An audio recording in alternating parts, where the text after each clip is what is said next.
Morning, everyone. So I wanted to do this small little inspiration no video because um too often as believers we love to boast about the beautiful things that God does for us, and we love to boast about the greatness, of just so many things that happen in our lives, and we walk around like the most cheerful people on earth, and like nothing ever, hurts us, or nothing ever bothers us, and we can withstand every storm and all kinds of stuff. And then you realize that at home you may have that same very thorn, that same very um uh, situation that can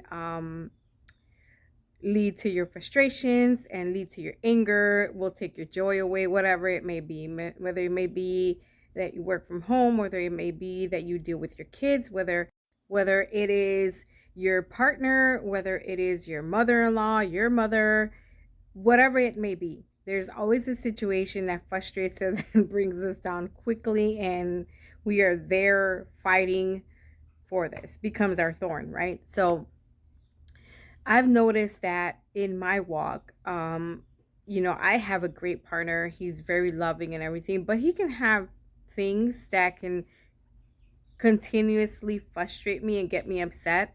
And it is, I allow them to sometimes be something that will take my joy away, like completely.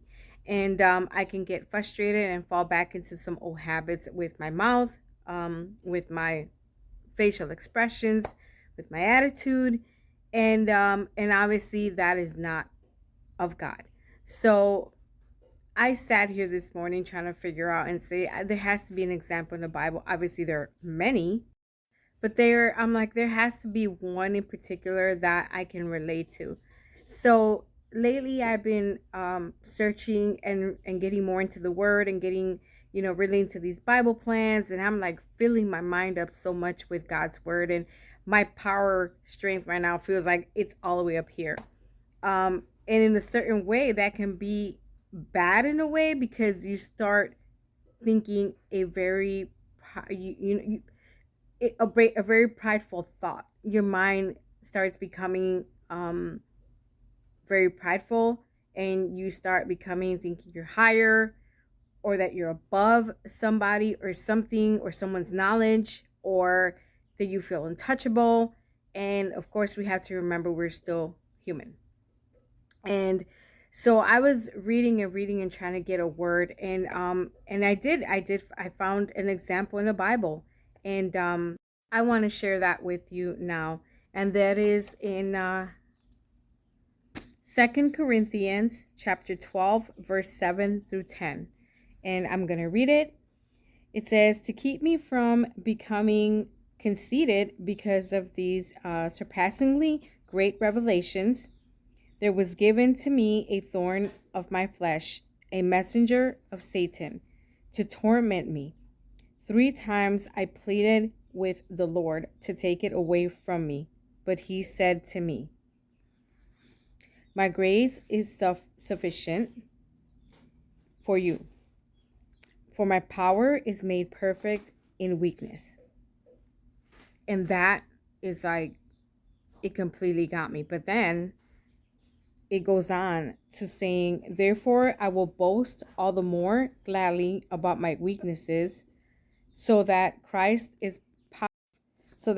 power may rest on me.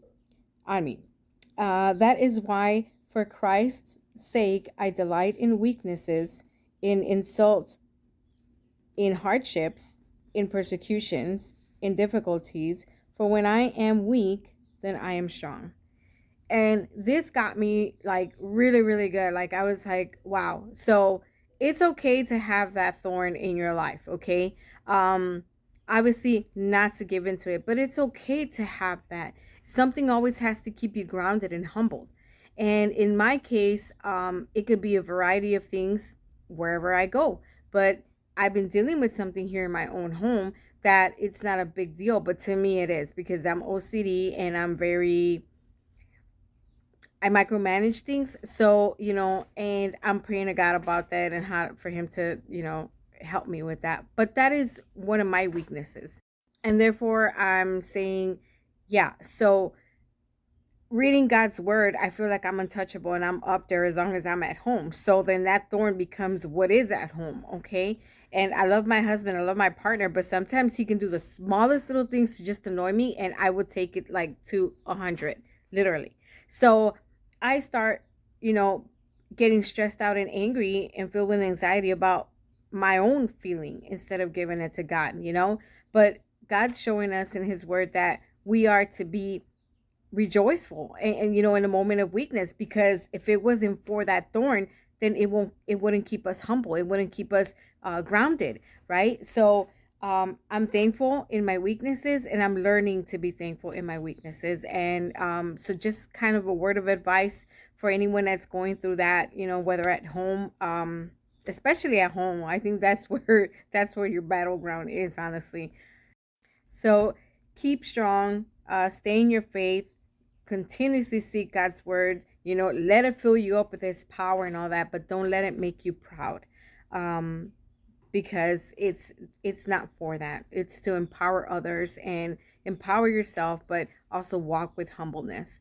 And remember, the next time you have weakness and feel anger or frustrated about anything, just remember that God's word says that it's okay, okay, that he manifests himself in a weakness, and that's how he keeps us humble with, you know, with the little trials and the little storms that come by.